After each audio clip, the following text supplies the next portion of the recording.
일본 요양원 협회에서요 어르신들을 대상으로 짧은 시 공모전을 열었다고 합니다. 거기에 대해서 그 당선자로 꼽힌 몇 가지를 소개해드릴게요. 네.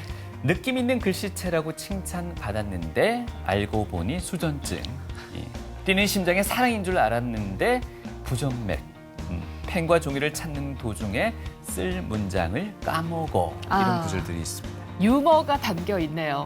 애환도 담겨 있습니다. 맞습니다. 자칫 서글프게 여겨질 수 있는 노년기의 변화들을 아주 유쾌하고 또 재치 있게 풀어낸 시인데요. 네. 이렇게 나이 드는 걸 웃으면서 받아들일 수 있다면 얼마나 좋겠습니까? 그래서 몸 건강 못지않게 마음 건강이 중요하죠. 5월은 가정의 달입니다. 우리 부모님들의 마음 건강은 괜찮을지 오늘 TV 메디컬 약손에서 이 황혼의 그늘, 노인 우울증에 대해서 어떻게 극복하고 예방할 수 있는지 알아보도록 하겠습니다. 네, 우리의 마음 건강을 돌봐주실 약손 주치의십니다. 네. 정신건강의학과 김희철 교수님이십니다. 어서 오십시오. 안녕하십니까. 네, 안녕하십니까.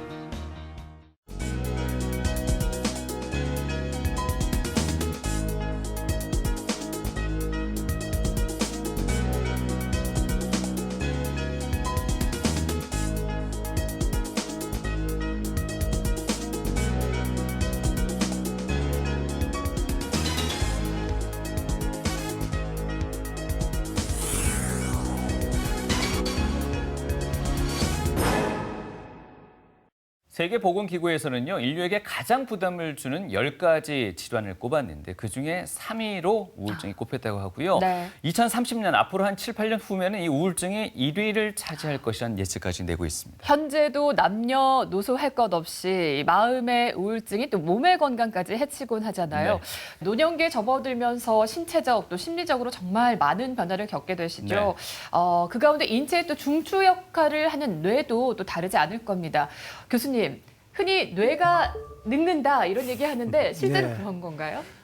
예, 우리가 나이가 들면서 네. 우리 신체 기능이 여러 기능에도 장애가 있지만 뇌에도 그런 변화가 나타납니다. 그래서 대표적인 뇌 변화는 우선 우리가 뇌를 육안적으로 봤을 때, 그러니까 육안으로 우리가 들여다보기 힘드니까 보통 우리가 뇌 CT라든지 MRI를 촬영을 하게 되어 있습니다. 예. 그렇게 해서 촬영을 했을 때 보면 나타나는 것들이 크게 이제 뇌 전체의 무게가 줄어든다든지 뇌 부피가 줄어드는 그런 현상이 나타나고, 이렇게 뇌 전체 부피가 줄어드니까 뇌 속에는 뇌 안에 이렇게 우리가 흔히 뇌척수액이라고 하는 물을 이렇게 담겨져 있는 부위가 있습니다. 네. 그 부위는 상대적으로 넓어지게 되겠죠. 이것이 우리가 뇌실이라고 하는데 뇌실이 넓어지고, 그다음에 우리 뇌가 보면은 호두같이 이렇게 주름이 되어 있는데 뇌 부피가 줄어드니까 주름과 주름 사이에 간격이 넓어집니다. 이걸 우리가 뇌 고랑이 넓어진다 이렇게 얘기를 합니다. 이런 큰 변화가 있고, 네. 그리고 또 이거를 또 자세히 현미경으로 좀 더 들여다보면은 뇌를 이루고 있는 여러 가지 신경세포들이 있는데, 이런 신경세포들이 시간이 지나면서 노화가 되면서 점점 소실이 일어나고, 그리고 섬유의 수초화라고 해서 세포를 감싸고 있는 조직이 있습니다. 이 감싸고 있는 이 수초가 점점 나이가 들면서 얇아지게 됩니다. 얇아지게 되면 어떤 현상이 생기냐면은 우리가 세포와 세포 사이에 정보 전달하는 전기 전도력이 약해지게 됩니다. 그래서 나이가 들면 정신 기능이 떨어지고 생각이라든지 감정이라든지 이런 것들이 기억력 점점 같은 것도 둔화가 되고 떨어지고. 이런 현상이 되죠. 이제 그런 것들이 나타나고, 그다음에는 뇌 세포 사이의 밀도도 상당히 감소되는, 이거 우리 다른 말로 시냅스 밀도의 감소라고 하는 이런 변화들이 일어난다고 볼 수 있겠습니다. 모든 게 얇아지고 모든 게 감소하고 고랑은 깊어지고 너무 서글픈 얘기만 해주신 것 같습니다. 예. 예, 뭐 그것은 어쩔 수 없는 우리가 자연적인 현상이고, 뭐 예. 인간이면 누구나 다 어느 정도 겪어야 하는 노화 현상인데, 그렇다고 해서 노화가 한다고 해서 이런 현상이 아주 다 계속 진행되는 건 아닙니다. 그래서 예. 일부의 분들은 이런 노화가 계속 진행이 되지만, 뭐 대다수의 건강하신 분들은 어느 정도 노화가 진행이 되고 우리가 돌아가실 때까지 기대 여명이 될 때까지는 큰 문제 없이 지나가는 게 보통이라고 보시면 되겠습니다. 사실 큰 산처럼 든든했던 우리 부모님이시잖아요. 어떨 때 조금 그러니까요. 나이 드셨다, 연세 드셨다 느끼세요? 그러니까 본인은 그렇게 변하지 않았다고 말씀하심에도 불구하고 네. 우리 눈에는 또 그게 하나둘씩 들어오기 시작하는 게 참으로 안타까운데, 그 모든 것을 저희가 잘 받아들이고 네. 이해를 하기 위해서는 노년기의 특징에 대해서 저희가 좀 제대로 이해하고 공부할 필요가 있지 않을까 싶은데요, 교수님. 네, 맞습니다. 예. 나이가 드시고 노화가 일어나면은 여러 가지 우리가 변화들이 일어납니다. 그거는 이제 심리적인 변화도 일어나지만 신체적인 그런 변화들도 일어나게 되는데 예. 대표적인 게 신체 기능이 떨어지니까 아무래도 활동이 떨어지겠죠. 그래서 모든 활동이 단순화가 되고 더 나아가서 인지 기능이 떨어지니까 지적 활동도 떨어지고 기억력이 떨어진다든지 이런 현상이 나타납니다. 그리고 노화가 일어나면은 새로운 변화에 대한 적응하는 능력이 자꾸 떨어집니다. 그러니까 변화되는 것을 상당히 싫어하게 되겠고 네. 점점 보수적인 그런 성격으로 바뀌게 되겠죠. 대신에 아주 단순하다든지 아주 안전한 거라든지 친숙한 거에 대해서는 아주 오히려 더 좋아하고 그러다 보니까 자꾸 과거로 회귀하게 되죠. 그래서 네. 자꾸 지나간 과거에 집착을 하는 그런 현상들이 생기게 되고 따라서 새로운 걸 배우는 능력이 떨어지게 되니까 전반적으로 성격이 융통성이 줄어들고 성격도 점점 완고해지는 그런 변화가 일어난다고 볼 수 있습니다. 그래서 어느 정도는 이런 변화가 자연스러운 현상이라고 생각하시면 되겠습니다. 네.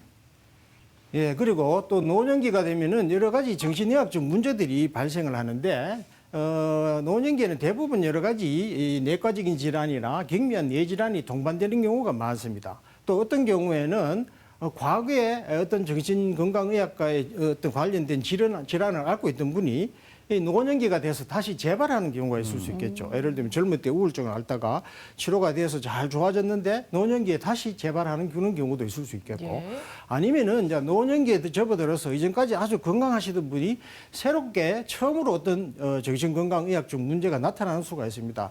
그게 이제 대표적인 뇌 질환이 있다든지 아니면은 뭐 여러 가지 약물을 과용을 한다든지 해서 여러 가지 선망 증상이 나타난다든지 아니면은 뭐 노년기 우울증 이런 것들도 하나의 그런 형태가 되겠고 또 한 가지는 이제 우리가 잘 알고 있는 노년기에 흔한 게 바로 치매라는 어떤 질환이 있겠죠. 이런 것들이 이제 여러 가지가 노년기에 우리가 흔히 볼 수 있는 정신건강의학적 문제라고 볼 수가 있겠습니다. 그 중에서 오늘 우리가 얘기하고자 하는 게 바로 노년기 우울증인데요. 이 노년기 우울증, 특히 우울증이라는 것은 노년기에 가장 흔한 여러 가지 정신건강의학 즉 질환 중에 하나라고 볼 수가 있겠고 특히 노년증은 우리가 사별이라든지 은퇴 그다음에 경제적인 여러 가지 곤란을 겪는다든지 이런 정신사회적 스트레스를 많이 경험하게 되겠습니다.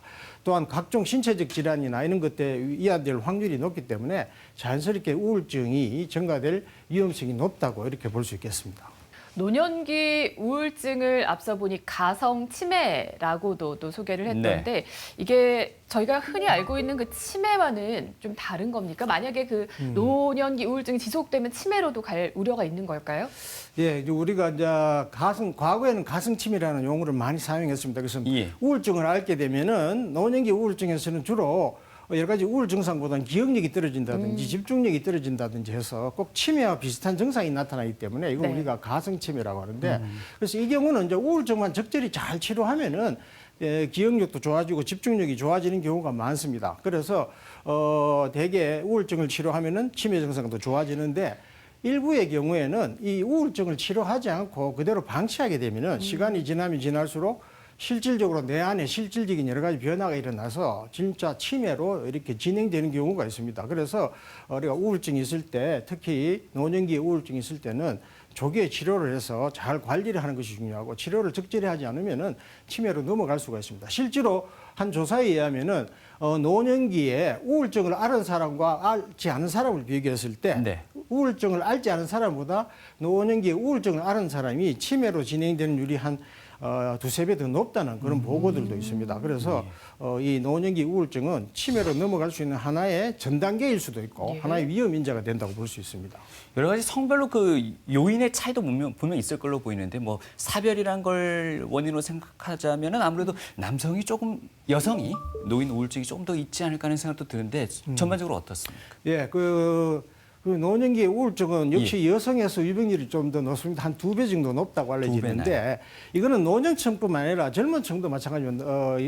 여성에서 대개 우울증이 높은 경향으로 나타납니다. 이거는 특히 노년층 같은 경우에는 아무래도 여성들이 남성들보다 이 평균 수명이 더 깁니다. 그러니까 노년 연령층이 훨씬 더 많겠죠. 그러니까 우울증이 자연스럽게 증가되는 것이 당연하고요. 네. 그뿐만 아니라 여성분들 같은 경우에는 남성들에 비해서 사회 활동도 적고 집에서 주로 지낸다든지 집에서 가사 일을 하면서 뭐 시부모님을 모신다든지 그다음에 자녀를 양육한다든지 등등 여러 가지 이 가사 업무에 따른 여러 가지 심리 사회적 스트레스가 또 많기 때문에 이것도 하나의 영향이 되고 또 한 가지는 여성분들은 폐경기가 접어들면은 여성 호르몬의 분비가 급격하게 감소가 되기 때문에 이런 여러 생리적인 변화도 일어나고 이런 복합적인 원인에 의해서 여성에서 우울증이 더 높은 것으로 그렇게 알려져 있습니다. 네, 이 노인성 우울증이 또 일반 성인들의 우울증과도 다른 특징을 보인다고 해서요. 네. 우리 부모님께서 또 어르신들이 좀 어떤 행동을 보였을 때 이걸 신호로 여겨야 할까 좀 살펴보면 좋을 것 같거든요.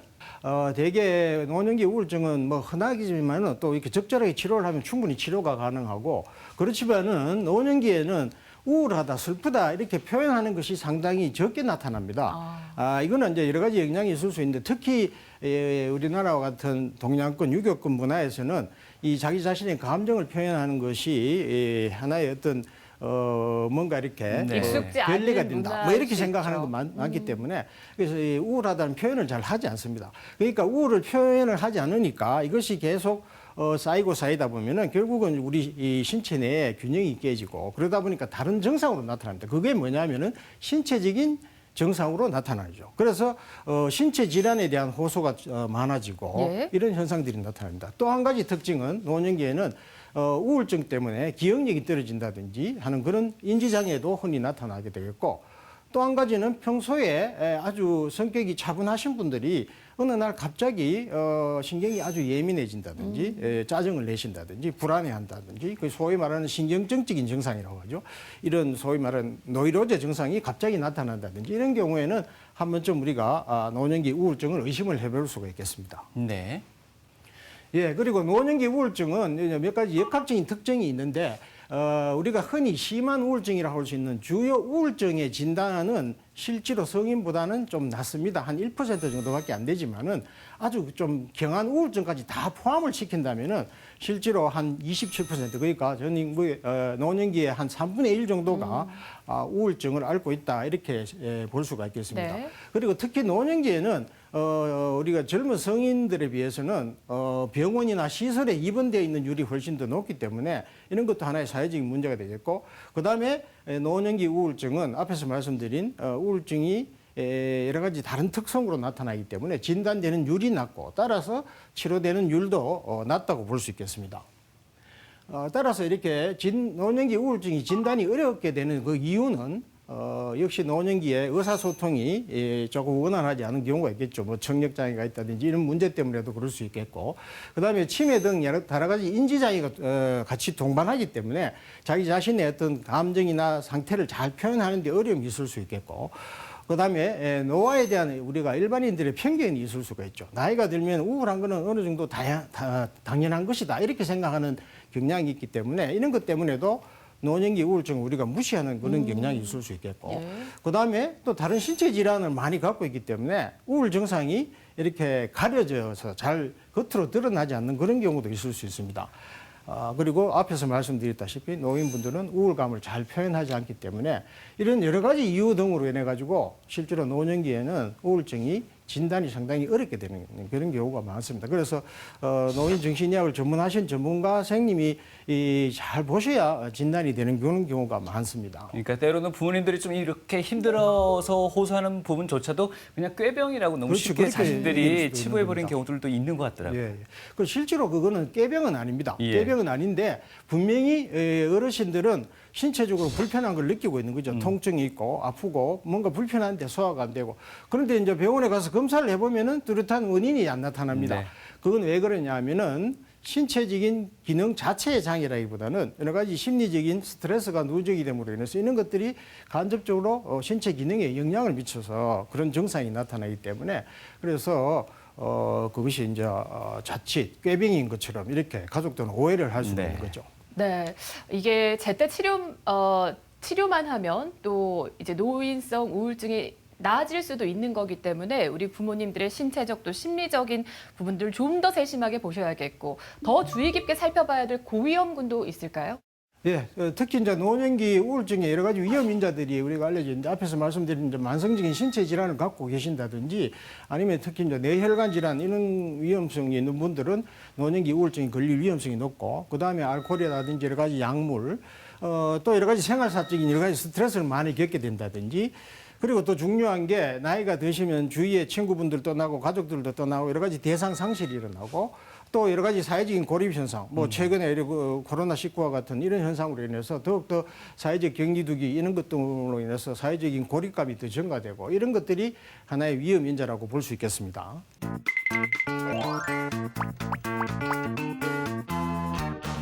어떤 분들은요. 예.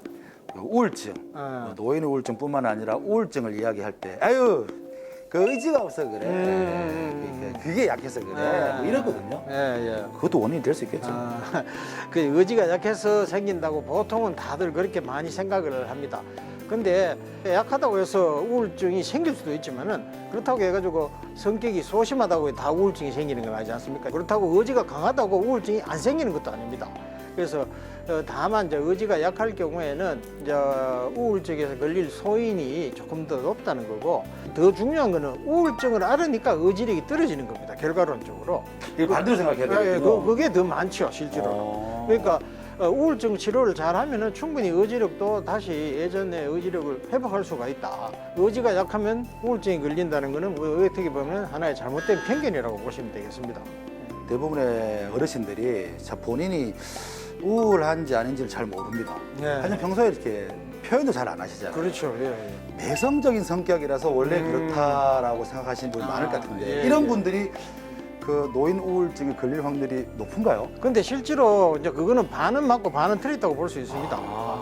사실 어떤 분은 이제 그렇게 사회 활동이 뜸해지니까 아무래도 우울에 걸릴 위험성은 높을 수가 있는데 그렇다고 해가 소심한 성격이 다 우울증에 걸리느냐 그건 절대 아니거든요. 반대로 생각하면은 아주 성격이 활달하신 분도 우울증은 다 걸릴 수가 있습니다. 그래요? 예, 성격적인 특성 하나 가지고 우울증을 잘 걸린다 이렇게 얘기하기는 힘듭니다. 오히려 이제 우울증을 앓고 계시다 보면은 성격이 자꾸 소심해지고 더 이렇게 내향적으로 바뀌는 수가 있거든요. 그런 분들은 오히려 우울증을 잘 치료하고 하시면은 다시 예전의 성격으로 돌아와서 상당히 또 적극적으로 외향적인 성격이 드러날 수가 있고 바뀔 수가 있기 때문에 우울증을 잘 치료하는 게 가장 중요하겠죠.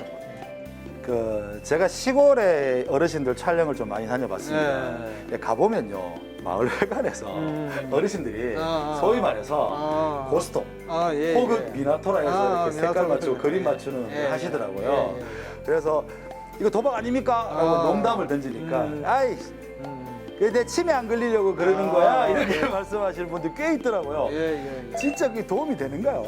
근데 문제는 이제 그 안 하는 것보다는 하트라든지 이런 놀이를 하시는 경우에는 조금 더 머리를 사용하시니까 조금 도움이 되겠죠. 근데 문제는 이제 이게 너무 한 자리에 앉아서 그걸 오랫동안 그 하트만 치시고 하시는 거는 오히려 이제 단순 반복 행동을 하게 되신 거예요. 그러니까 결국은 뇌를 많이 사용하고 뇌 기능을 활성화시켜야 되는데 똑같은 게임이나 똑같은 행동을 반복하면은 그거는 오히려 또 더 사고가 단순해질 수가 있습니다. 그렇겠네요. 그래서 하트를 하시더라도 미나트를 하시다가 뭐 윷놀이도 하시고 게임을 이렇게 바꿔가시면서 하는 거는 상당히 이 뇌 기능을 활성화하는 데 도움이 되고 육체적인 게 기능이 허락이 되시는 한은 이렇게 걷기 운동을 꾸준히 하는 게 상당히 좋습니다. 예, 발바닥에 근육을 자극을 주고 해서 그다음에 균형 감각도 좋아지고 이것이 결국 뇌 혈류 순환에도 개선하는 효과가 있기 때문에 치매를 예방하는 효과가 있다 이렇게 알려져 있기 때문에 걷기 운동을 병행하시고 다양한 놀이를 이렇게 섞어가면서 하시면은 상당히 도움이 되리라고 생각이 됩니다. 노인 우울증은 재발할 가능성이 높다 이렇게 하더라고요. 그 이유를 보니까 좀 나아지니까 진료를 안 받는 경우가 맞습니다. 많습니다. 예. 진짜 재발도가 높은가요? 예, 우울증은 전체적으로 보면은 치료가 잘 되지만은 재발률이 높은 거는 분명한 사실입니다. 그래서 반드시 우울증 치료에서 우리가 명심해야 될 부분은 자칫 빨리 약을 중단한다거나 치료를 중단하게 되면은 다시 그 뿌리가 되살아나서 우울증이 다시 재발하거든요. 근본적인 뿌리까지 치료하기 위해서는 상당 기간, 오랜 기간 동안 약을 먹으면서 지속적으로 상담을 받고 치료하는 게 가장 중요하다. 이렇게 말씀드릴 수 있습니다.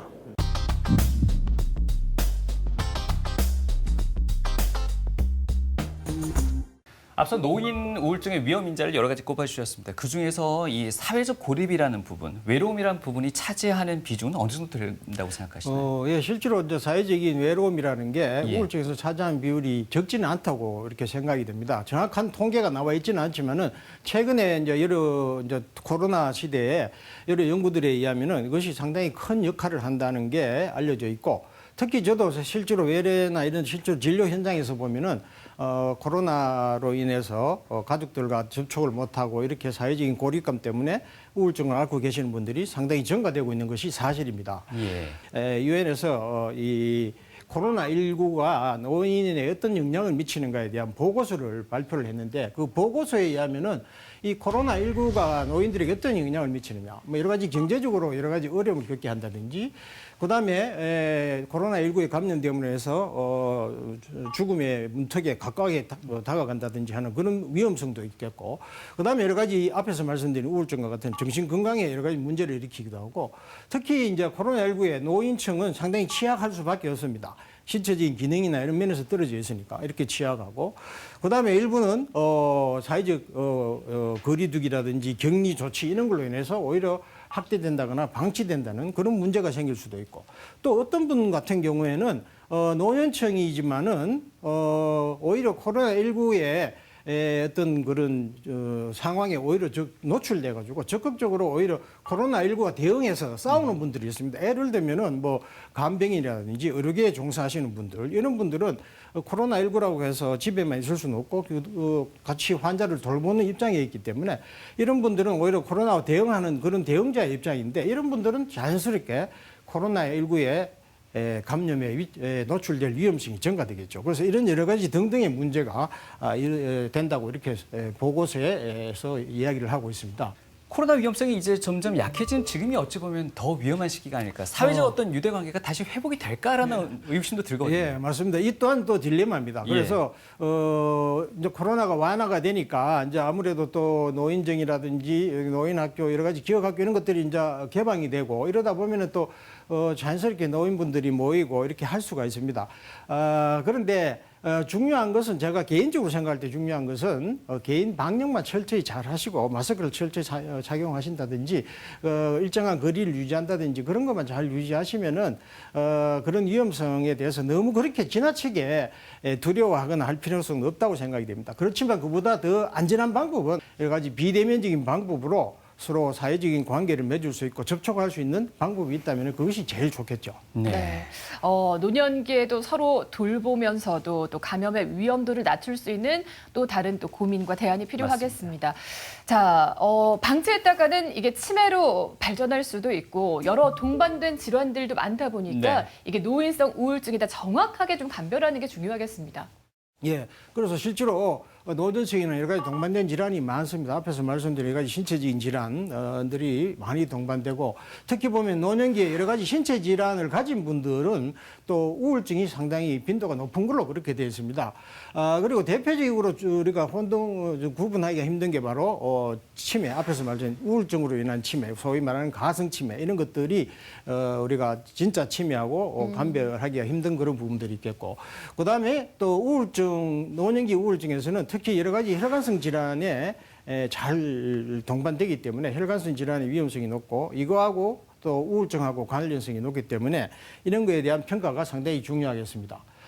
그래서 앞에서 말씀드린 가성치매에 대해서 조금 더 자세히 말씀드리면은, 우리가 치매하고 가성치매가 사실은 임상에서는 구분하기가 상당히 힘듭니다. 그래서 실제로 이제 저한테 치매 때문에 진료받으러 오시는 분들을 자세히 평가를 해보면은 사실은 치매가 아니고 우울증을 앓고 계시는 분들이 상당히 많습니다. 네. 그래서 그런 경우에는 우울증을 치료하면 이제 치매 증상이 좋아질 수 있거든요.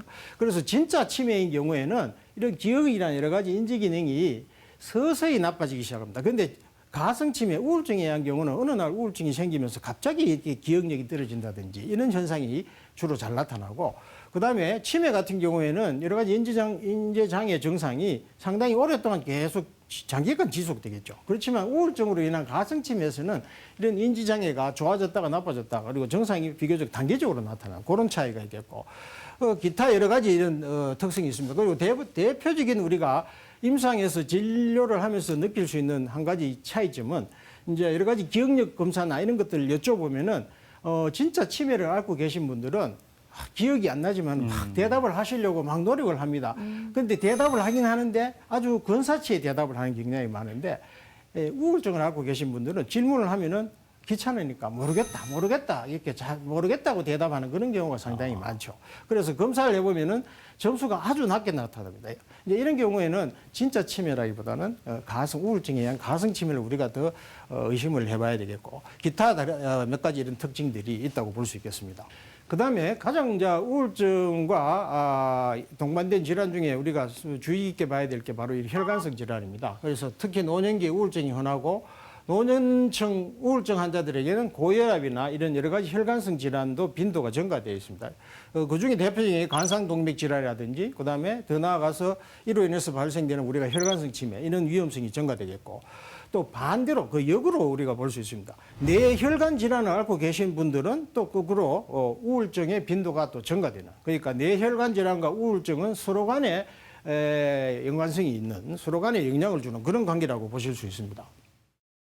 그리고 앞에서 말씀드린 이제 뇌혈관 질환은 여러 가지 원인이 있겠습니다. 뇌혈관 질환을 앓게 되면은 뇌혈관 질환으로 신체 기능이 떨어지고 여러 가지 마비 증상이 생긴다는 이런 문제가 생기죠. 그것 때문에 2차적으로 심리적인 스트레스를 겪고 심리적인 여러 가지 반응으로 우울증이 생길 수도 있고 또 하나는 뇌혈관 질환 그 자체로 인해서 우리가 감정을 조절하는 뇌기관의 장애를 있기 때문에 그 자체가 우울증을 또 일으킬 수가 있습니다. 그리고 또 한 가지 중요한 거는 뇌혈관 질환에서 우울증이 왜 중요하냐. 우울증이 있으면은 뇌혈관 질환이 회복되는데도 상당히 더디게 되고 느리게 되기 때문에 우울증을 잘 치료하면은 뇌혈관 질환 회복에도 도움을 줄 수 있다.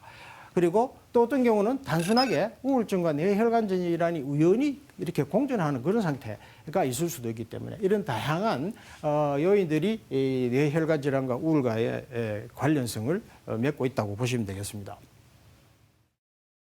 그리고 그중에 우리가 혈관성 우울증이라는 개념이 최근에 이게 이런 개념이 얘기가 되고 있는데 이거는 뭐냐면은 노년기에 고혈압이나 당뇨병이나 여러 가지 뇌혈관 장애로 인해서 이것이 뇌에 영향을 줘서 이로 인해서 생긴 우울증을 우리가 혈관성 우울증이라 이렇게 얘기를 합니다. 그래서 여기 보시다시피 노화라든지 고혈압, 고지혈증, 당뇨병 등으로 인해서 뇌 모세 혈관이 막혀서 우울증이 나타나는 것. 이걸 우리가 혈관성 우울증이라고 하고 이런 경우에는 일반적인 우울증하고 심리적인 원인에 의해서 생긴 우울증보다는 치료 효과가 상대적으로 좋지 않습니다. 그리고 또 약을 쓰게 되면은 약물 부작용의 위험성도 높게 나타나기 때문에 초기 단계에 반드시 정신건강의학과 전문의의 진료를 받는 것이 상당히 중요하다 이렇게 볼 수 있겠습니다. 네, 심리적 우울증과 뇌혈관 우울증 이거 구분은 쉽습니까? 실제로 나타나는 증상은 조금 구분하기가 힘듭니다. 그렇지만 혈관성 우울증에서는 몇 가지 또 특징적인 증상들이 나타나는 게 있기 때문에 예. 그런 걸 보면 어느 정도 구분은 할 수는 있습니다. 지금 화면에 나와 있는 이 사진은 그럼 어떤 예, 이거는 사진인가요? 이제 좌측이 우리가 정상인들의 일반적인 뇌 MRI 사진이고 우측이 이제 뇌 혈관성 우울증을 앓고 계신 분의 MRI 사진인데 보시면 조금 차이가 나는 게 오른쪽에는 중간중간에 허연 점 같은 것들이 많이 좀 보입니다. 네. 이 점 같은 것이 뭐냐면은 아주 뇌 안에 미세 혈관들이 혈액순환이 잘 안 됨으로 인해 가지고 뇌 혈관이 막혀서 소위 말해서 아주 미세한 허혈성 변화가 일어나면 이렇게 뇌 사진상에 허옇게 이렇게 점들로 이렇게 보이게 되거든요. 공간에도 네. 좀 차이가 있어 보이는데요. 예. 그 전체적으로 조금 뇌의 크기라든지 이런 것도 조금 차이가 있어 보이죠. 좌측 정상보다는 뇌가 조금 쪼그라져 있고 겉에 이렇게 시커멓게 보이는 검게 보이는 부분 이걸 우리가 뇌측수액이 쌓여 있는 부분인데 이게 넓어져 있습니다. 이게 왜냐하면 뇌가 쪼그라들기 때문에. 그러니까 혈관성 우울증을 앓게 되면은 전체적으로 뇌의 변화가 정상보다는 조금 더 많이 일어난다. 이렇게 보시면 되겠습니다. 가장 눈에 띄는 부위가 검정색, 가운데 있는 검정색 부위가 줄어들었거든요. 상단부에. 예. 그건 어떤 변화인가요?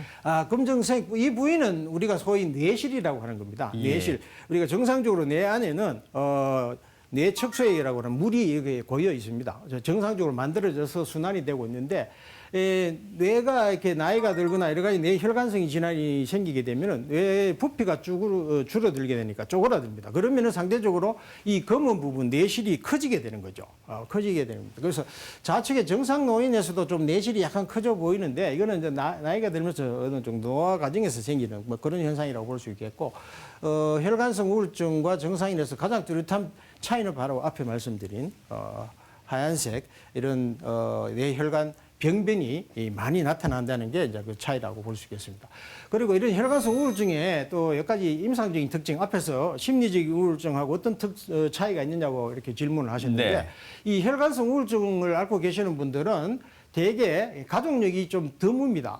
보통 우울증은 가족력을 어느 정도 타고난다고 이렇게 알려져 있죠. 다 그런 건 아니지만은, 그래서 상대적으로 가족력이 흔하지 않고, 그 다음에 정신 운동성 지연이라고 해서 뭐 매사 행동이 느려지고 사고 체계도 느려지고 걸음걸이가 느려진다든지 이런 이제 변화들이 나타나고, 그리고 또 한 가지는 이제 병식이라고 해서 자기가 우울증을 앓고 있다는 그 자체에 대한 인식이 부족합니다. 그래서 초조함이나 죄책감 이런 것도 적게 나타나죠. 근데 이제 심리적인 우울증을 앓고 계시는 분들은 오히려 막 우울하니까 자기가 더 우울하다고 자꾸 더 호소를 많이 하는 그런 경향이 나타나는데, 혈관성 우울증에서는 그런 것들이 오히려 좀 적게 나타난다. 그리고 또 한 가지는 뇌 여러 가지 기능장애가 나타나니까 특히 뇌 앞쪽 부위인 전두엽 기능에 장애가 두드러지게 나타나는 경우가 많습니다. 그래서 이 전두엽 기능이라는 것은 우리 뇌의 전체를 총괄하는 하나의 관제탑 역할을 하는 CEO 역할을 하는 부위이기 때문에 상당히 중요합니다. 그래서 이것이 기억력이나 집중력이나 여러 가지 판단 능력 이런 것들을 관여하는데, 이것이 떨어지니까 이제 그런 것들이 저하되겠죠. 네. 그래서 결국은 이런 것들이 쌓이고 하면은 결국 여러 가지 인지 장애를 일으킬 수가 있는데, 이제 이 경우는 이제 치매에 이를 정도까지는 아니지만은 다양한 기억력, 집중력, 그다음에 시공간 감각 능력이라든지 이런 것들이 약간씩의 장애를 일으킬 수가 있습니다. 네. 네. 사실 이 노인성 우울증이 마음만 아픈 게 아니라 방금 설명 들었듯이 뇌혈관 질환으로까지 진행될 수 있기 때문에 조기 치료가 무엇보다 필요해 예. 보일 텐데요. 그럼에도 불구하고 많은 분들이 아직도 정신과의 벽을 높게 생각하는 분들이 많을 것 같습니다. 네, 맞습니다. 그게 예전보다는 문턱이 많이 낮아졌고 이제 어려움을 겪고 있는 분들이 많이 찾아옵니다. 그렇지만 노년기 우울증의 경우에는 실제로 정신건강의학에 찾아오는 경우가 적죠. 그거는 왜 그러냐면 앞에서 말씀드린 노년기 우울증은 일반 우울증과 증상이 좀 다르게 나타나기 때문에 우울증인 걸로 우리가 인식을 못하는 경우가 많기 때문에, 그런 면에서 아직까지 노년기 우울증은 치료 문턱이 아직은 조금 높다 이렇게 볼 수가 있겠습니다. 하지만 제때 치료하는 게 무엇보다 또 중요하죠. 예, 맞습니다. 그래서 빨리 발견해서 제대로 적절한 치료를 하는 게 가장 중요한데, 그래서 노년기 우울증의 치료는 우리가 우울증이 가볍고 정상이 경한 경우에는 뭐 이렇게 상담 치료만 잘 하더라도 얘기를 잘 들어준다든지 하는 것만 해도 우울증이 상당히 좋아지는 경우가 많습니다. 그렇지만 이제 우울증이 어느 정도 정상이 심하다든지 이런 경우에는 반드시 이 약물 치료라든지 이런 적극적인 치료가 필요합니다. 그래서 약물 치료에는 여러 가지 항우울제라든지 뭐 여러 가지 좋은 약물들이 지금 나와 있으니까 그런 약물을 사용하면 되겠고, 그리고 또 한 가지는 앞에서 말씀드린 비약물학적 치료라는 게 바로 이 면담 치료입니다. 그래서 상담을 통해서 노인 어르신들이 가지고 계신 여러 가지 심리적인 어려움이나 문제점 이런 거를 잘 들어주고 경청해주고 하는, 공감해주고 이런 것들이 상당히 중요하고, 그리고 이런 여러 가지 방법으로 치료를 해도 우울증이 호전되지 않는 아주 심한 그런 경우가 있을 수 있습니다. 그런 경우에는 우리가 여러 가지 정기경련요법이라는 요법도 있습니다. 그래서 이런 요법을 하면은 상당히 빠른 시일 내에 우울증이 상당히 좋아지는 그런 경우가 있기 때문에 이런 적극적인 치료도 필요하다고 볼 수 있겠습니다. 집중력이 떨어지거나 무기력증을 동반하는 노인 우울증. 치매와 증상이 비슷해 정확한 검사가 필요하다. 처음에 이제 병원에 내원하시는 주된 호소 문제가 어떤 거인가를 보시고 우울증으로 인한 여러 가지 증상들을 호소하시는 경우에 간략하게 자가보고형 검사를 시행을 하고요. 조금 더 일상생활에서 어떤 기억력 감퇴라든가 주의 집중의 문제라든가 이런 부분들이 같이 이렇게 병행되어서 뭐 진행이 되어 왔다라거나 이런 호소들을 하실 때는 신경인지 검사도 함께 해서 이 부분들을 조금 더 정확하게 감별할 수 있도록 그렇게 진행을 하고 있습니다. 노인 우울증이 의심되면 환자 혼자서도 자신의 상태를 쉽게 파악할 수 있는 자기보고식 검사와 더 나아가 임상심리사와 함께하는 신경인지 기능 검사를 받게 된다. 다른 연령의 우울증 환자에 비해 불안 증세가 더 많이 나타나는 노인 우울증. 김호임 씨도 그중 한 명이다. 잠 안 오기로는 한 40년 가까이 됐어요.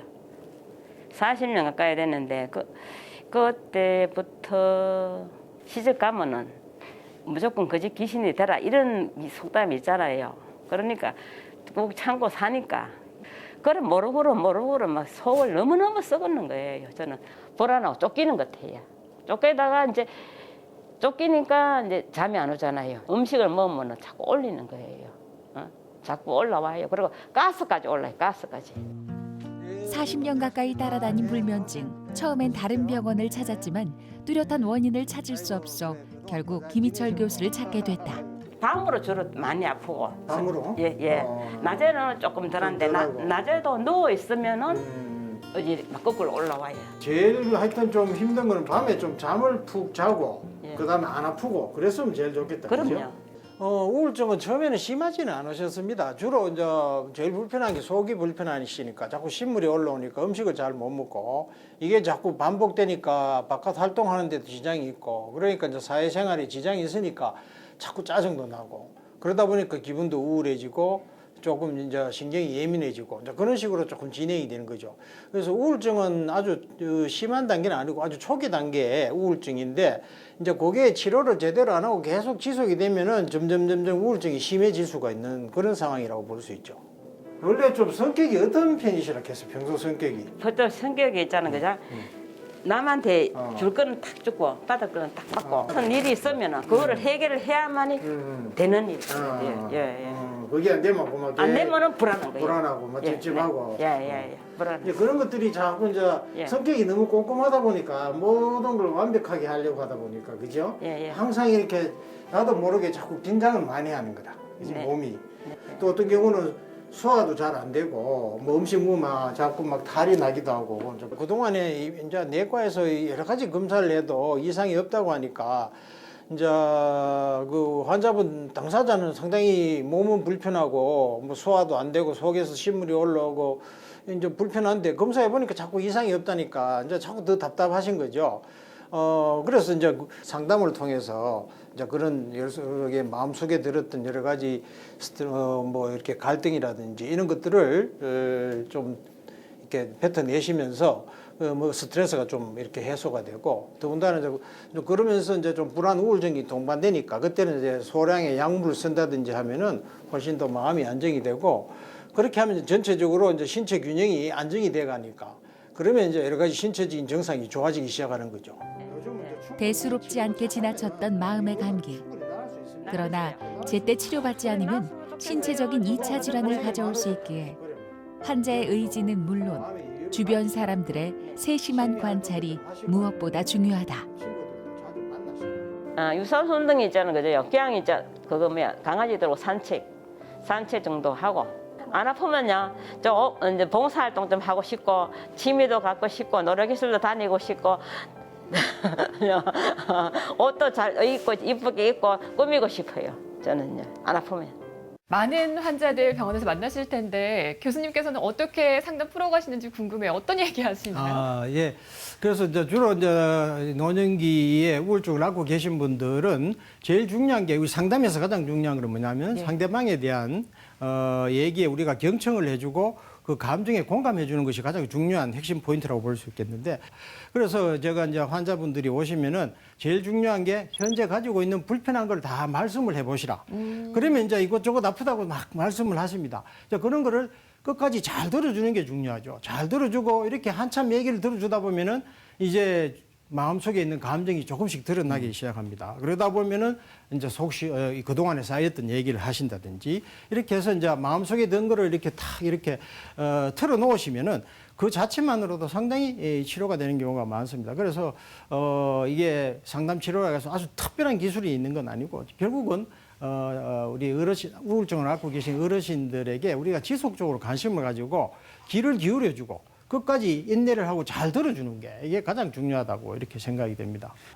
환자분들이 가장 궁금해하는 것 중에 하나가 바로 이제 약물 치료가 아닐까 싶습니다. 교수님께서는 일단 기본적으로 여기에 대해서 좀 보수적인 편이신가요? 아니면 적극적인 어떤 치료가 약물 치료가 필요하다고 보십니까? 예, 원칙적으로는 약을 쓸 때는 예. 적극적으로 치료를 해야 됩니다. 그런데 문제는 이제 약을 선택할 때 상당히 신중을 기할 필요가 있는 거죠. 그래서 약이라는 것은 긍정적인 측면과 부정적인 측면을 다 가지고 있습니다. 그래서 약을 잘 쓰면은 보약이 되지만은 약을 잘못 쓰면은 우리가 흔히 말하는 독약이 되지 않습니까? 마찬가지입니다. 우리가 항우울제도 적절하게 잘 쓰면은 상당히 도움을 줄 수 있는 보약이 되지만은 이걸 무분별하게 사용을 한다든지 주의를 기울이지 않고 약을 사용한다든지 하면 여러 가지 부작용 이런 것들이 생길 수가 있습니다. 특히 노년층에서는 이런 약물 부작용이 상당히 취약을 합니다. 취약하기 때문에 자칫 약을 쓰다 보면은 여러 가지 부작용을 겪게 되고 그 부작용이 어떤 걸 말하는 건가요? 부작용은 뭐 여러 가지가 있습니다. 제일 흔하게는 초기 단계에는 위장 장애가 나타나고 속이 뭐 메스껍다든지 이런 것 때문에 처음에 약을 먹어보고 잘 안 드시려고 하는 경우가 많죠. 그래서 처음 약을 쓸 때는 아주 소량으로 사용하는 게 좋습니다. 그래서 서서히 약을 조금씩 단계적으로 정량을 해야 되는데 이게 처음부터 약을 조금 영량을 높게 쓰면은 이런 부작용이 나타나거든요. 그런 걸 우리가 주의를 해야 되겠습니다.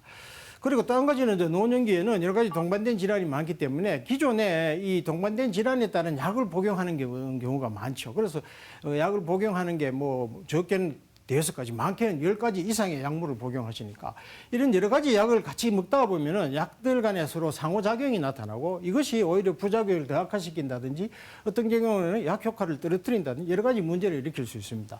그래서 이런 약물 상호작용을 우리가 상당히 조심해야 되겠고 그리고 결국은 이런 부작용이나 이런 문제 때문에 어르신들이 약을 지속적으로 잘 복용하지 않습니다. 그래서 약을 드시다가 중간에 그만두신다든지 뭐 이렇게 해서 약물에 대한 복용률을 그걸 우리가 수농도라고 그러는데 이 수농도가 낮은 경우가 많죠. 이것이 하나의 또 문제가 되겠고 결국은 또 자칫 잘못하면은 어르신들 인지 기능이 떨어지니까 약을 제때 잘 시간 맞춰 복용하셔야 되는데 함부로 자꾸 드시다 보면은 네. 과복용을 한다든지 오용을 한다든지 이런 문제가 있기 때문에 이런 여러 가지 문제들이 실제로 노년기 우울증에서 치료할 때 우리가 당면한 여러 가지 문제라고 볼 수 있습니다. 예.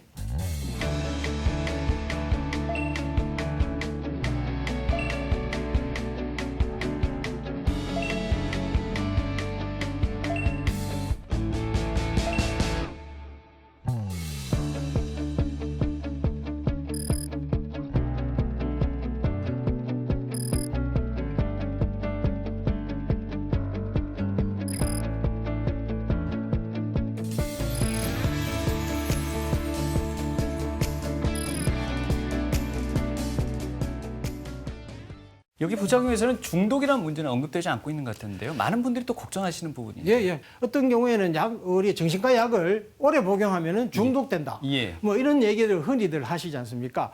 근데 실제로 중독될 정도의 그 정도의 현상이 생기려면은 진짜 약물을 특히 특정 약물 우리가 소위 수면제 계통이나 아니면 항불안제 계통, 특히 벤조다이아제핀 계통의 항불안제 이런 것들은 수년간 수년 이상 장기간 복용하면은 조금 의존성이 생긴다든지 이런 가능성이 있지만은 우리가 흔히 사용하는 항우울제 같은 경우에는 의존성이 거의 없는 약물입니다. 그래서 그것은 비교적 우리가 안전하게 쓸 수 있기 때문에 그 점에 대해서는 너무 염려 안 하셔도 될 것 같습니다.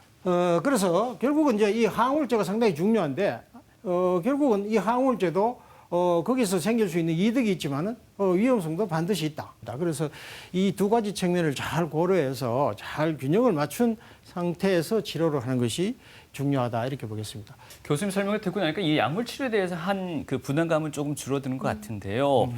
마지막으로 준비된 이 치료 방법인데 전기 경련 치료라는 게 있습니다. 이건 이야기만 들어도 이름만 들어도 부담감이 확 밀려오는. 예, 그렇죠. 얘기만 들어도 뭐 전기 충격 이러니까.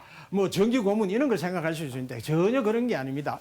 미국에서는 특히 하버드대나 이런 하버드 대학병원에서는 아주 전기 경련 치료, 노년기 특히 노년기에 전기 경련 치료를 아주 활발하게 하고 있습니다. 그래서 아주 좋은 효과를 보고 있고 이 전기 경련 치료라는 건 뭐냐면은 아주 소량의 전기를 뇌에 이렇게 자극을 줍니다. 네. 그래서 어떻게 보면은 전기 경련 치료라기보다는 전기 자극 치료다 이렇게 생각하시면 됩니다.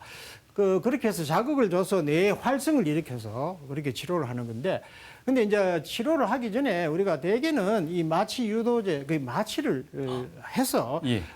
환자분들은 편안하게 잠든 상태에서 우리가 치료를 하기 때문에 치료받는 당사자들은 전혀 치료받았다는 느낌이 없고 그냥 한숨 잠을 잤다 이렇게 생각하는 수가 많아요. 이후에도 통증이나 불편함 남아있지 되게 잘 않아요? 없습니다. 그래서 어떤 경우에는 그냥 수면 치료 이렇게 알고 계시는 분들도 있는데 이제 수면 마취 중에 이런 전기 자극을 조사하는 치료라고 보시면 됩니다. 그래서 보면은 되게 마취하기 전에 마취 준비 기간이 한 10 내지 15분 정도 이렇게 해서 마취를 걸고 그다음에 전기를 주는데 전기 주는 자극은 최대 한 8초 정도밖에 안 줍니다. 잠깐 자극을 주고 그러면 내 안에서 여러 가지 자극이 나타나면서 실제로는 이제 경련이 나타나는데 육안으로는 전혀 경련이 표가 나지 않습니다. 왜냐?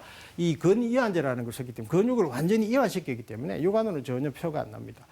그렇게 해서 이제 치료를 하는 거고 이 전기경련 치료는 여러 가지 우울증뿐만 아니라 일부에서는 조현병이나 양극성 장애에서도 치료를 하고 상당히 좋은 효과를 보고 있는 것으로 그렇게 나와 있습니다. 그래서 여기 그림에 보시는 바와 같이 좌측이 우리가 치료하기 전에 되게 마취하는 단계고 마취를 해서 이렇게 잠든 상태에서 뇌에 자극을 주는 거죠. 그래서 자극 주는 시간은 아주 짧은 시간, 8초 정도의 자극을 주고 그렇지만 전체적으로 이게 이 치료가 행해지는 시간은 한 1, 2분 정도 된다. 이렇게 보시면 되겠습니다. 일회성으로도 가능한가요? 아니면 여러 차례 그 전기 자극 치료를 받아야 하나요? 그러니까 대개는 이제 급성기 우울증인 경우에는 보통 우리가 일주일에 한 주 3회 정도 치료를 합니다. 그런데 어떤 분들은 한 번, 두 번만 해도 우울증이 아주 좋아집니다. 극적으로 좋아지는 경우가 있습니다. 여기 나와 있죠. 항우울제 등 약물로 인해서 부작용이 심한 경우에는 약을 쓰기가 힘듭니다. 이런 경우에 전기경련 치료를 한다든지, 그다음에 자살 위험성이 매우 높은 경우에는 이게 중요하죠. 왜냐하면 항우울제를 쓰면은 그 효과가 나타나는 게 제대로 효과가 나타나기 위해서는 적어도 2주간의 시간이 걸립니다. 길게는 한 4주가 걸리거든요. 그때까지 기다리기엔 너무나 위험하다. 자살 위험성이 높다. 이런 경우에는 전기경련 치료를 하면 1회, 2회의 치료만으로도 자살의 위험성이 없어지고 우울증이 싹 좋아지고 이렇게 됩니다. 그리고 어떤 경우는 이제 심한 경우에 정신병적인 증상, 망상이나 환각 이런 게 동반되는 경우가 있거든요. 이런 경우에는 역시 이 전기경련 치료를 하면 망상, 환각을 치료하는데도 상당히 우수한 효과가 있기 때문에 도움이 된다. 그 다음에 여러 가지 신체적인 기능적 장애가 심한 경우, 예를 들면 탈수가 심하다, 우울증이 심해서 음식을 먹지 않고 해서 전신에 아주 이렇게 체중이 아주 극해가에 빠져서 거동을 못한다든지 이런 경우에는 이 전기경련 치료를 하면은 이 경우에도 어떤 경우는 한두 번만 하더라도 대번 이제 식사를 하기 시작하고 몸 상태가 좋아지고 이런 변화가 나타납니다. 교수님, 이 전기 경련 치료만 해도 부담이 되는데 이제 마취시켜놓고 전기 경련 치료한다니까 그 부담이 엄청나게 커지는데 실제 환자분들 가운데 전기 경련 치료 원하시는 분들 있으신가요? 그렇습니다. 처음에는 아주 인식이 좀 이렇게 부정적인 인식을 가지고 있기 때문에 잘 안 하시려고 하는데 잘 설득을 하고 충분히 설명을 드리고 이렇게 치료를 하시게 되면 치료를 받아보신 분들은 거의 대부분이 만족을 하십니다. 그래서 그 이후에 전기 경련 치료를 다시 하기를 원하시는 분들도 상당히 많고 그래서 단지 이제 전기 경련 치료를 했을 때 이제 간혹 드물게 나타나는 부작용은 어떤 경우에는 머리가 아프다든지 두통이 있다든지 어떤 경우에는 기억력이 조금 더 감퇴되는 경우가 있습니다. 그런데 대부분은 이런 경우 전기 경련 치료를 다 중단하고 나면은 대개 한두 달 지나면은 기억력이 원상으로 다 회복이 되기 때문에 문제가 되지는 않습니다. 60 넘어가니까나 뭐 인생은 그건 다 살았다 싶기도 하고 자식 때 뭐 장가 다 보내놓고 하니까나 좀 허전하기도 하고 그렇대요. 우울하대요. 기억력도 없고 뭐 음식도 뭐 그래 많이 먹고 이런 것도 별로 없고 뭐 나이 탓이지 뭐 세월이 장사 있나 그런 건데. 하늘 뒤에 못하지. 젊을 때는 기분이 좋아가 히떡잡떡 했지만은 이제는 뭐 기분도 없고 돈도 없고 늙었고. 친구도 만나고 회관에도 오고 걷기 한 번씩 하고. 노래를 많이 듣고 우울하는 걸 극복했습니다. 할아버지께서는 이제 우울증 극복하시기 위해서 이제 주변 사람들을 많이 만나려고 모임에 참석하고 계세요. 전화도 좀 자주 드리려고 노력하고 이제 자주 찾아뵈려고 노력하는 편이에요. 광선요법이라는 게 있다고 하던데 그게 정말 우울증 치료에 도움이 되나요? 광선 치료는 일부 환자들에서는 분명히 효과가 있습니다. 그 광선 치료라는 것은 뭐냐면은 밝은 조명에 광선을 쪼는 건데 보통 우리가 그 밝기가 2500에서 10,000 럭스 정도의 강한 어떤 빛을 쪼게 되면은 우울증이 개선되는 효과가 나타나는 걸로 그래요? 보입니다. 근데 문제는 이제 이 광선 치료는 우울증은 좋아지는데 이게 또 다시 재발을 할 위험성이 높습니다. 그래서 광선 치료는 이제 지속적으로 또 이렇게 해줘야 되고 모든 우울증이 다 효과를 보는 건 아니고 일부 계절성 우울증이 특히 효과가 있는 걸로 그렇게 돼 있기 때문에 계절성이라면 겨울을 예, 주로 뭐 주기적으로 매년 겨울에 우울증이 나타난다거나 그거는 이제 일조량과 상당히 관련이 있다고 알려져 있기 때문에 특히 광선 치료에 효과를 볼 수가 있는 거죠. 그럼 차라리 그러면 광선 치료가 그래 좋고 그 정도의 발길을 받는다면은 햇빛 많이 보면 좋을 거 아닙니까요? 그러니까 그게 이제 우리가 우울증 환자분들 치료를 야외에 나가서 햇빛을 많이 받도록 하는 것도 우리가 권유를 합니다. 우울 감정에 이런 데도 면역력이나 이런 데도 강화시키기 때문에 그래서 햇빛을 받고 야외 활동을 많이 하는 걸 권장하고 있죠. 그래서 선생님 노년기 우울증과 치매에 대해서 다양한 궁금증을 제가 모아봤습니다.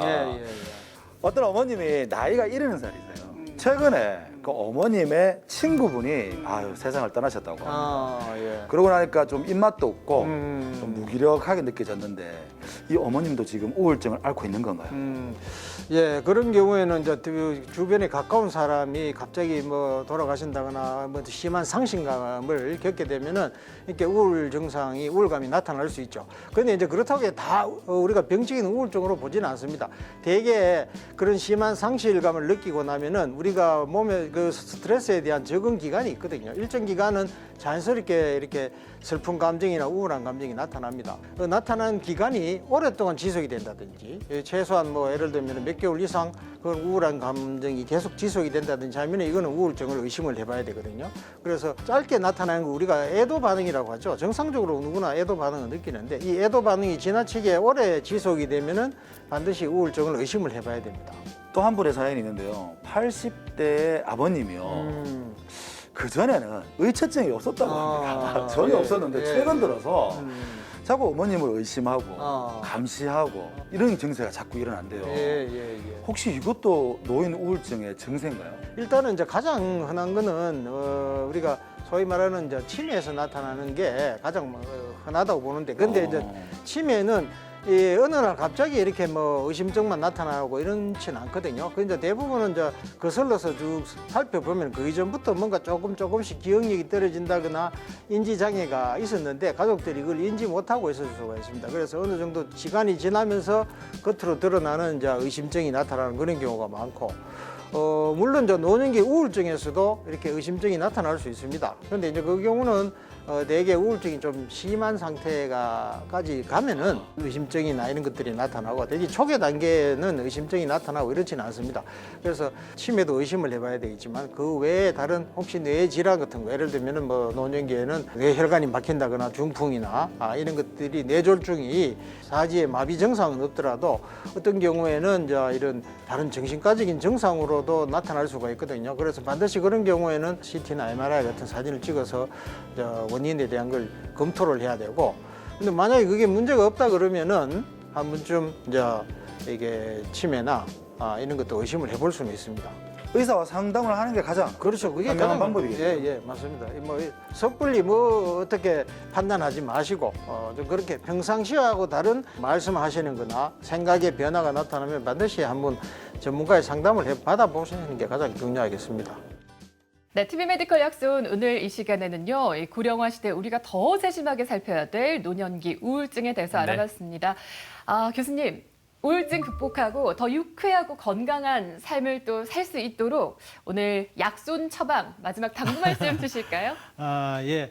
그래서 마지막으로 제가 다시 한번 강조드리고 싶은 말씀은 이 노년기 우울증은 적절하게 치료만 하면 얼마든지 완쾌를 할 수 있는 그런 병이라는 걸 다시 한번 말씀드리고 싶고 혹시 이제 주위에 어르신들 중에 여러 가지 신체적인 증상이 나타나는데 이 병은 저 병은 다녀봐도 원인을 알 수 없고 검사에도 이상은 없다고 하고 그런데 어르신들은 답답하고 이런 분들이 있다거나 아니면은 어느 날 갑자기 기억력이 떨어지고 막 무기력해지고 몸이 축 처지고 이런 분들 같은 경우에는 이것이 내가 치매가 아니냐 다른 신체적인 질환이 아니냐 이렇게 생각하지 마시고 한 번쯤 내가 우울증을 겪고 있는 게 아닌가 또 옆에 계신 가족들도 마찬가지입니다. 그런 어르신들이 계시면은 우울증이 아닌가 이렇게 의심을 해보시고 가까운 정신건강의학과 병원에 가서 조금 이렇게 전문적인 상담을 받도록 제대로 된 진료를 받도록 하는 것이 가장 중요하겠고, 또 한 가지 더 이제 강조드리고 싶은 말씀은 결국은 앞에서 말씀드린 사회적인 관계망이 상당히 중요합니다. 그래서 이런 관계를 잘 유지하는 것이 결국은 우울증을 예방하는 하나의 척경이라고 볼 수 있기 때문에 조금씩 주위에 한두 분이라도 친구분들하고 연락을 하신다든지 노인정이나 아니면 복지관 같은데 잠시라도 나가셔가지고 사람들도 한번 만나시고, 아니면 집 주위에 가볍게 산책을 하신다든지 특히 걷기 운동을 이렇게 꾸준히 하시는 게 이거는 우울증 예방에도 도움이 되지만 또 치매 예방에도 상당히 도움이 되기 때문에 그렇게 하시면은 조금 더 노년기에 활기찬 생활을 하실 수 있지 않을까 그렇게 생각이 됩니다. 네, 교수님께서 마지막으로 아주 따뜻한 말씀 주셨습니다. 의료진의 적극적인 치료 그리고 가족과 주위 분들의 따뜻한 관심이 있으면 이토록 극복이 가능하다는 것 믿어보시기 바랍니다. 네, 100세 시대입니다. 몸과 마음 모두 건강한 우리 어르신들 부모님의 삶을 응원하겠습니다. 네. 오늘 유익한 말씀 주셨습니다. 정신건강의학과 김희철 교수님이셨습니다. 고맙습니다. 네, 감사합니다.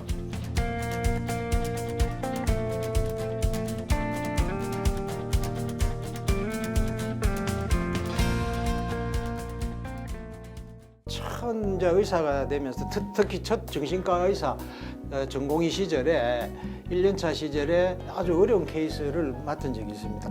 그때는 잘 모르니까 뭐 이렇게 소위 말해서 몸으로 때운다고 하죠. 그래서 밤에 퇴근도 안 하고 환자분과 함께 병실에서 슬리핑백에 자면서 어렵게 했던 그게 참 기억이 남아요. 그래서 근데 다행히 그 환자는 옆에서 진짜 정성껏 돌보니까 좋아지더라고요. 그래서 좋아져서 아주 건강한 모습으로 퇴원을 했는데 했던 그 기억이 상당히 오래 남습니다. 그분은 뭐 아직 성함도 뭐 잊어버리지 않고 한데 그분이 제일 기억에 남죠. 그런 말이 있습니다. 환자는 영원한 스승이다고. 어떨 때는 환자분을 진료를 하면서 내 자신의 문제를 환자를 통해서 보는 수가 있어요. 그래서 때로는 환자를 통해서 내 자신이 많이 배우고 어떤 경우는 치유가 되는 경우도 있습니다. 그래서 환자가 내 자신의 거울이 되는 그런 경우가 있거든요. 그래서 제 자신도 정신과 의사지만은 환자를 통해서 정신과 치료를 받고 있다. 뭐 그런 생각이 되고 있습니다.